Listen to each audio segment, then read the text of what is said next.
Bueno, día importante hoy porque ha habido muchos datos macroeconómicos en Estados Unidos. Vemos cómo las peticiones iniciales de desempleo empiezan a incrementar. Ya van 3 semanas que salen por encima de lo que se esperaba. Ayer el libro Base de la Fed también confirmaba posible debilidad en el mercado laboral. Ya se está viendo. Además, se suma a todo esto más y más despidos por las grandes empresas, cosa que también destacó el libro Base, que dijo: se están acumulando los despidos, pero eso sí, está siendo en poca cantidad de empresas. ¿Qué quiere decir esto? Que suele estar dándose ahora mismo los despidos en las grandes compañías. Bueno, hoy hemos conocido también venta de casas existentes en Estados Unidos, cae otra vez en el mes de marzo tras el repunte que tuvieron en febrero, ya suman una caída del menos 22% en el año. Las casas, poco a poco el mercado inmobiliario va haciendo frente a unos tipos de interés altos que se mantienen por encima del 6%. Conocíamos ayer de hecho la tasa hipotecaria que volvió a incrementar esta última semana, la tasa que comparte la MBA. Y por otro lado, el indicador económico adelantado de la economía estadounidense, el indicador ley, que se adelanta unos 7-12 meses de media a la economía estadounidense y al dato de PIB.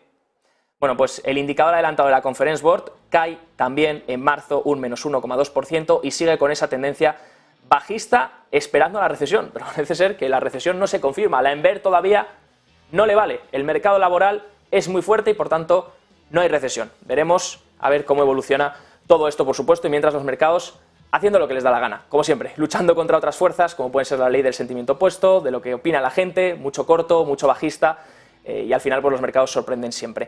Vamos a hablar de todo esto y mucho más con nuestro siguiente invitado, Mario Aguilar, del equipo de construcción y estrategia de carteras de Janus Henderson. ¿Cómo estás, Mario? ¿Qué tal? Muchas gracias por la invitación. Gracias a ti por estar con nosotros. Lo primero, dentro de este escenario de incertidumbre, de que ahora mismo los mercados parece ser que se están recuperando, vemos la renta variable muy favorecida en Europa, en Estados Unidos también lleva un buen primer trimestre del año. Claro, ahora los inversores se preguntan, con esta subida de tipos, donde ya estamos viendo incluso cuentas que remuneran a unos tipos de interés muy altos, ¿dónde hay que estar? ¿Estamos en renta fija o en renta variable? Mira, depende mucho obviamente del apetito riesgo que tengamos y las metas de inversión que tenemos. Yo diría que ambas, pero lo que sí es importante, sin fijarse en qué tipo de activo, es que sea de calidad. O sea, dentro de renta fija, lo que estamos viendo con nuestros clientes ahora es que tienen posiciones en renta fija que ahora paga. O sea, estamos viendo tasas que no hemos visto en los últimos 15 años. Si vemos más que nada en el mercado de los bonos soberanos y corporativos, si hacemos una mezcla de esos, puedes recibir un 4,5% de rendimiento. Y si tu apetito es un poco más alto y eres selectivo, creo que hay buenas oportunidades en el mercado de alto rendimiento, pero obviamente hay que fijarse en cuál, ¿no? Han habido muchas salidas de capital de grandes ETFs que siguen a ciertos índices de alto rendimiento, pero creo que ahí hay oportunidades para gestores activos. Dentro de lo que es renta variable, repito, calidad, lo que usamos nosotros es el concepto de moat, que en inglés es la fosa de protección de los castillos medievales, pero aquí lo vemos la M de márgenes, o sea, compañías que tengan márgenes de beneficio altos y defendibles. La O de ownership, es decir, el equipo de administración que tiene que ser robusto y ágil para hacer frente a los cambios que se vienen. Y además esto incluye tener buenas relaciones con los proveedores, con sus clientes, con las fuentes de financiamiento, que creo que es muy importante ahora, sobre todo con los costos de financiamiento elevados, y finalmente con su propia fuerza laboral. La A de advantages en inglés o ventajas, es decir, las ventajas competitivas, que tienen que ser muy afianzadas y defendibles. Y finalmente tenacidad. Con las tasas altas, obviamente el costo de financiamiento es más alto, entonces ahí es donde vemos que las compañías con menor endeudamiento o aquellas que tienen un flujo de caja robusto y que se pueden financiar a sí mismas, lo pueden hacer bien de aquí en adelante. Entonces digo, escoge ambos, pero siempre con ese enfoque de calidad. MOAT, como nos decías, Mario, y de calidad. Volviendo hacia un poco el término más macroeconómico, más general, esa inflación que hay actualmente en la eurozona, que salía en base a lo que esperaba el mercado, en Reino Unido salía muy, bueno, no muy, pero por encima de los estimados, 10,1% hay en la inflación. Claro, mirando hacia el BCE, porque hoy hablaba Christine Lagarde, le preguntaban otra vez por el objetivo del 4%, si es posible ver un objetivo más alto en los próximos años, y ella ha dicho que no, que esto es como una carrera y que en la carrera hay que llegar a las metas, y dice que van a llegar al objetivo del 2%. ¿Creéis que es así? Y también, en cuanto a tipos de interés, ¿cómo veis al BCE actuando a partir de aquí? Mira, obviamente las presiones inflacionarias se mantienen. En el Reino Unido específicamente es el tema del costo de la alimentación. Creo que la eurozona es un poco distinto, pero ya hemos visto una caída en los precios de la energía, la vivienda va cayendo poco a poco, creo que la comida también se está regularizando y lo más importante es que la cadena de suministros se regulariza y esto es post-COVID, obviamente ha habido bastantes cambios ahí. Yo creo que tanto el Banco Central Europeo como incluso la Reserva Federal se están fijando mucho en los datos y sabemos que toda la política monetaria tiene un rezago en la manera en que actúa. Entonces, hasta que los datos no cambien y hayan indicios muy sólidos de que esa inflación está bajo control, yo creo que van a seguir atacándola. Ahora bien, no creo que se venga otra subida de 50 puntos por el Banco Central Europeo. Yo creo que tal vez se vienen un par de subidas más. Como digo, ya hay alguna debilidad en las diferentes economías y lo más importante, el desempleo sube mucho o hay una deterioración de la economía, ya sea por un shock, o sea, vimos el shock de la guerra Rusia-Ucrania el año pasado, ahora no sé si hay un problema, digamos, más grande, como decía Janet Yellen un poco antes, algún problema con China y Estados Unidos que impacta a la economía. Yo creo que el Banco Central Europeo va a seguir ajustando las tasas hasta que vean una caída un poco más robusta de la inflación. Pero digo, dependiente de los datos, pero de ahí no veo que hayan una subida muy fuerte, serán como de unos 50 puntos más y hacia fines de este año, el próximo año, si la cosa cambia para debilidades económicas, por ahí ya vemos recortes también en las tasas.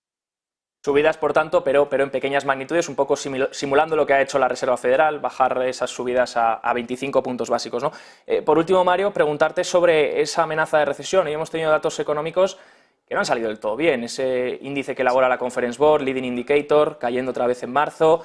También Rubini advierte sobre la dolorosa estanflación. En Reino Unido sorprendía la inflación al alza cuando el FMI también pronostica una caída del menos 0,3% en el PIB para 2023. Claro, se empiezan a unir cosas que alertan sobre una potencial recesión mientras el mercado la ignora, ¿no?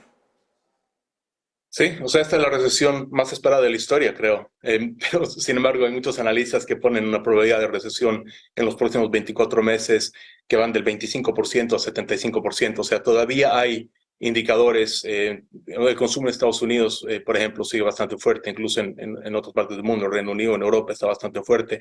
Y puede ser todavía porque el desempleo no está tan alto. Si bien había un incremento de eso, todavía los trabajos disponibles, por lo menos en Estados Unidos, están justo por debajo de 10 millones. Es menos de lo que estaban antes, pero hay nomás todavía un poder adquisitivo distribuido en los diferentes mercados.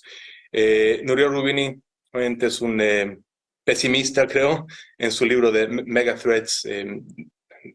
Identifica 10 mega amenazas, ¿no? Entre ellas está la Guerra Fría entre Estados Unidos y China, que sí, yo creo que es parte de lo que estamos viendo en general. O sea, tenemos ya un retroceso en lo que es la globalización y este retroceso sí es inflacionario por definición, porque ya no es dónde encuentras los costos de producción más bajos, sino es dónde encuentras una cadena de suministro robusta y de la cual puedas depender.